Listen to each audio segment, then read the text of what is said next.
we're going to do a rebuild of my Blackmagic Pocket Cinema Camera 6K. It's been just over a year since I did my first build, and I definitely fine-tuned my rig, fine-tuned my setup to a few elements that I mentioned I liked, but I didn't have them on my rig yet.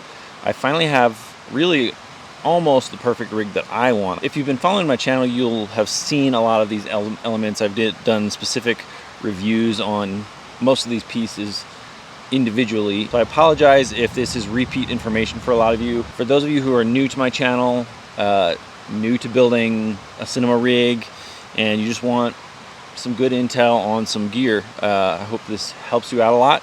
So let's get right into it. We'll start from the ground up.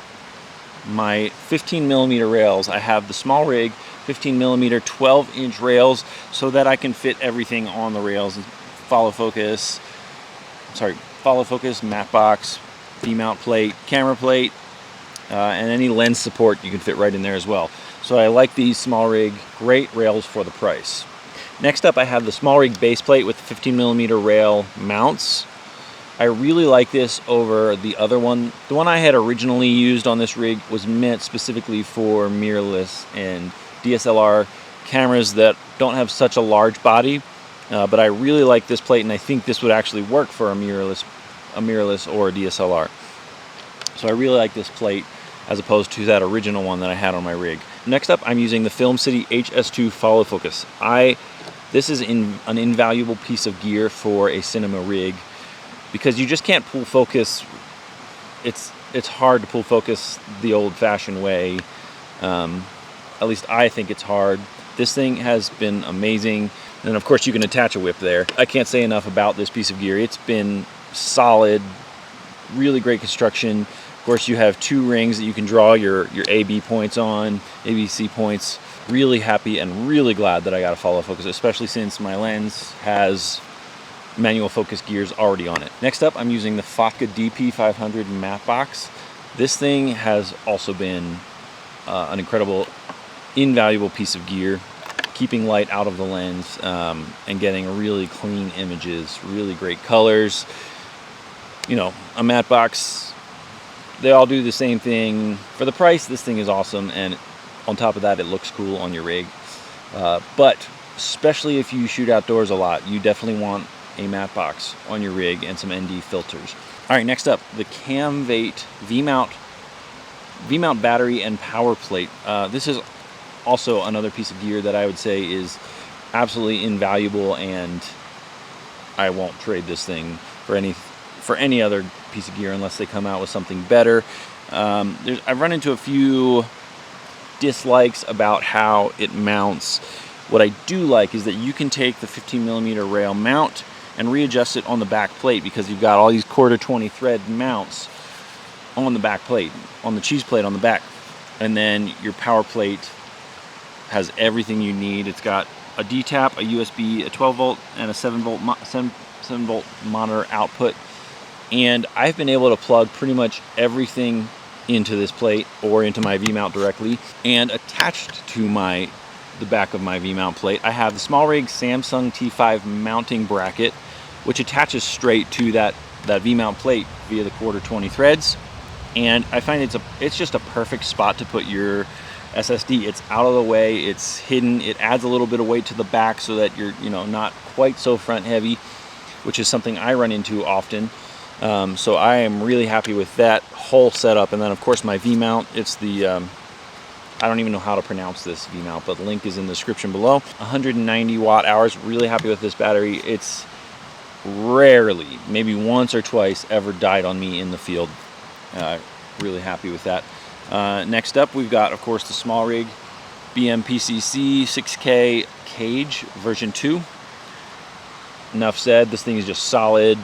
It'll take a beating, and it's pretty awesome. It's super happy with that. And of course, mounted to it, I have my rubber grip small rig top handle with a cold shoe mount. I wish that I was able to adjust the center of gravity with my handle, but unfortunately I can't. I haven't found a handle yet that I can adjust so that it's not too back heavy or too front heavy. I'm still working on the balance. I'd need to add some weight to the back if I can, or somehow find the lighter setup up front. But Other than that, really happy with this handle because it doesn't lose grip if you're sweaty.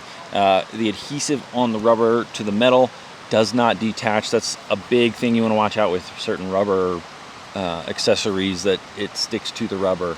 And this thing has been excellent. No issues with this at all. Attached to my top handle, I have the Small Rig swivel monitor mount, which is also a change from my original setup. If you guys remember, I had a friction arm and I liked that, but I had a few issues where, you know, depending on how you mount it, where you mount it, any monitor would just cause weight to loosen that thread. So I liked that because it was, you know, flexibility for your monitor position is great, but I ran into it loosening a lot. So I went with the swivel mount and I've been extremely happy. Also with placement, center placement on the overall rig. It just feels good, looks good.